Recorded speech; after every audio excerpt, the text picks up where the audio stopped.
Himah ini kalau tidak salah itu dulu menggantikan organisasi yang memang basicnya itu ekonomi Islam, tapi itu tidak secara menyeluruh, tapi secara sempit lah. Nah, katakanlah seperti itu. Nah, sebenarnya itu akademik dan organisasi itu tidak bisa dibandingkan ya. Malah harus bisa disandingkan. Karena apa? Karena kita lihat sendiri ya, banyak di antara mahasiswa itu yang mungkin mereka lebih memfokuskan ke akademik, seperti kayak fokus ke IPK tinggi, tapi mereka itu tidak ikut organisasi.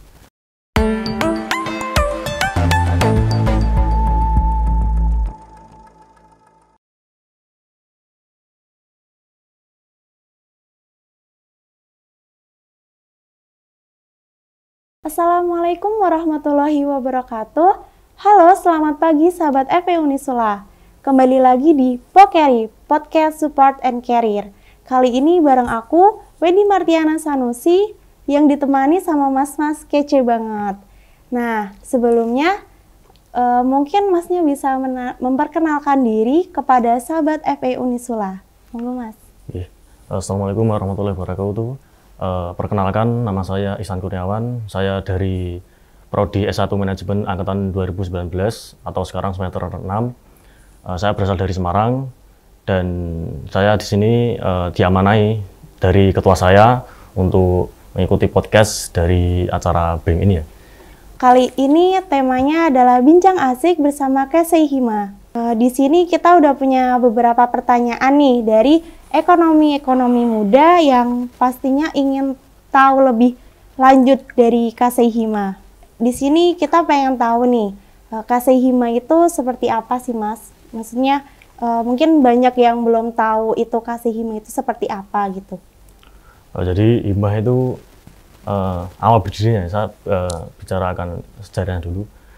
Untuk Himah sendiri itu awal berdiri tanggal 4 Juli 2009. Itu kenapa dinamakan Himah? Karena dari bahasa Arab sendiri itu Himah artinya itu semangat ya. Tapi itu kita ambil dari kata-kata Himmatul Rijal Ta'zimul Jibal, yang artinya semangat seorang laki-laki yang dapat meruntuhkan gunung. Intinya gitu. Pada periode itu atau periode pertama itu Himah fokus ke kayak pembentukan struktur, kemudian kayak pembentukan ADART, kemudian pembentukan kayak budaya organisasinya. Kemudian baru ke tahun keduanya, mungkin memang tahun pertama itu kita namanya itu masih Himah FE Unisula ya.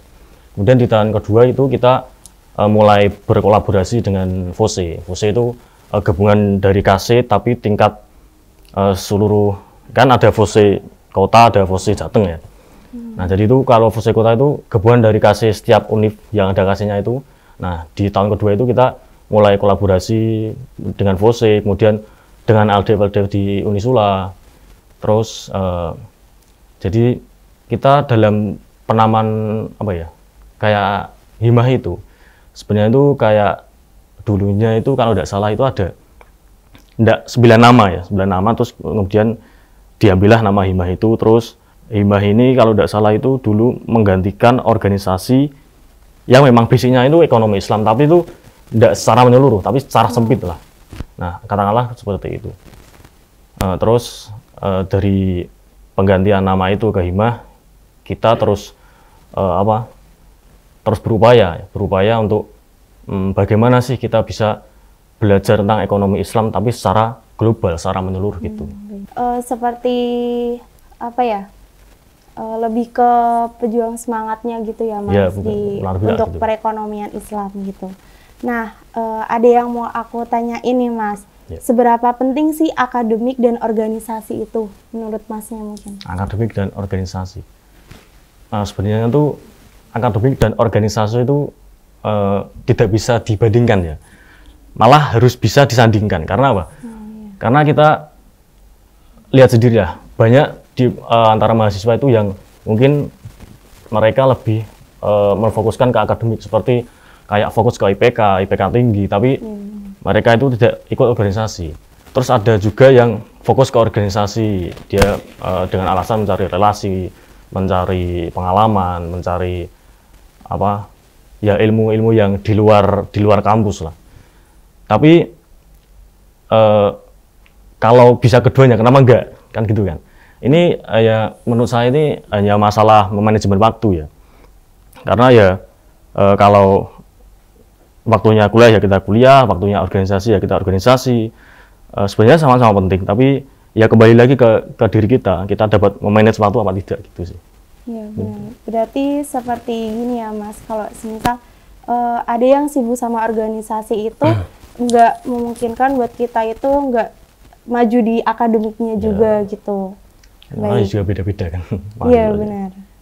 Nah terus nih ada pertanyaan lagi nih. Kan biasanya kalau di dalam organisasi itu pastinya nggak mulus-mulus gitu kan. Pasti ada permasalahan baik itu internal maupun eksternal. Nah aku pengen tahu nih, di Hima itu apakah pernah sih ada permasalahan internal maupun eksternal, dan gimana sih kayak cara mengatasi masalah itu? Mungkin permasalahan yang mendasar itu menurut saya ya, ini kan kita transisi dari online ke offline ya, jadi secara otomatis itu kita mengumpulkan anggotanya itu mungkin susah, apalagi dari dari online ke offline. Memang kemarin kan saya baru studi banding ya, kita juga membahas tentang itu, masalah internal bagaimana. Ya mereka itu kurang lebih sama, dalam hal kayak ngumpulin anggota-anggotanya itu susah. Kayak ya kurang lebih kayak semangatnya itu kurang lah.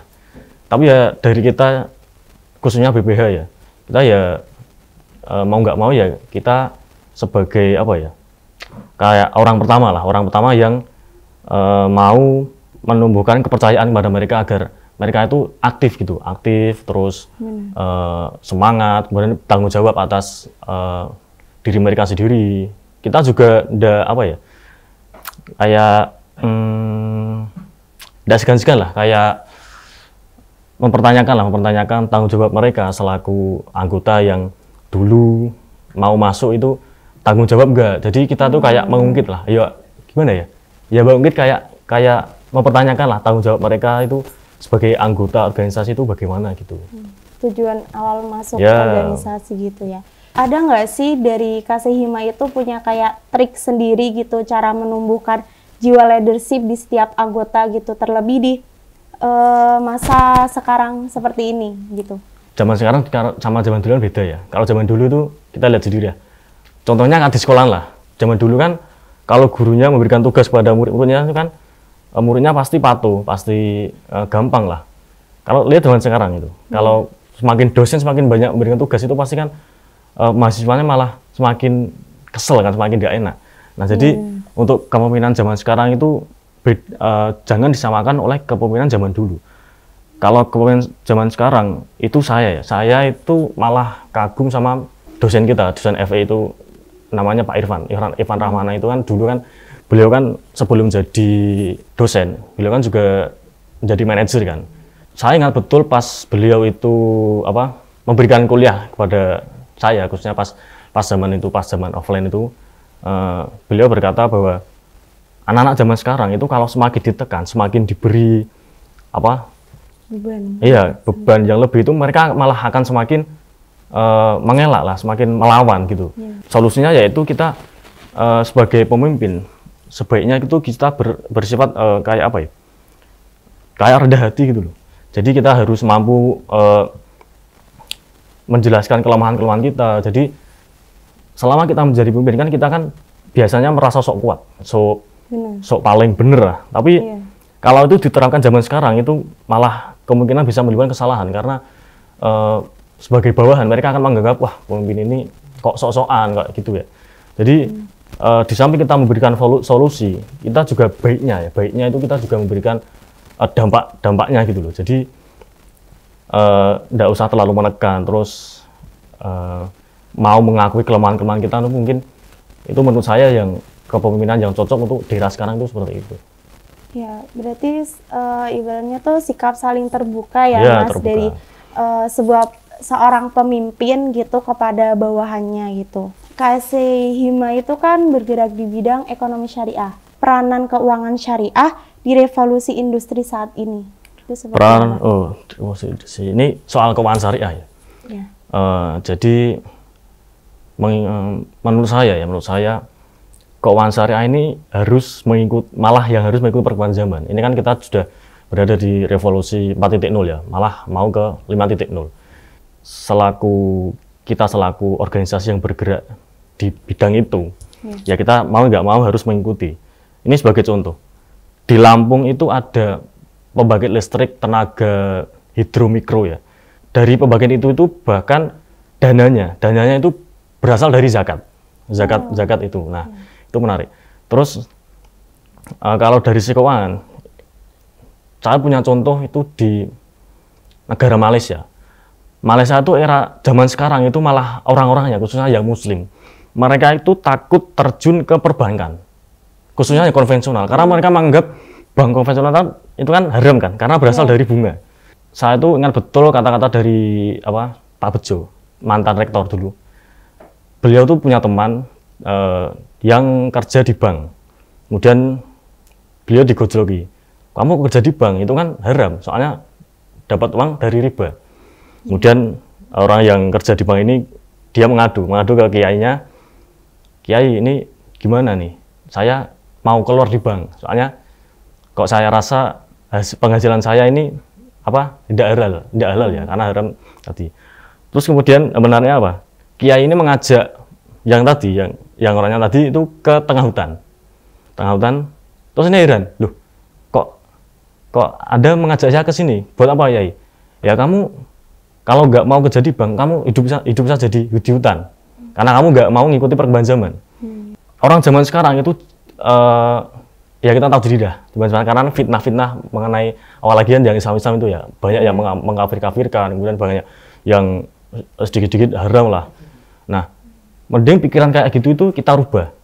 Kita selaku Muslim itu harus berani terjun ke sektor keuangan, perbankan, bahkan ke sektor perbankan konvensional.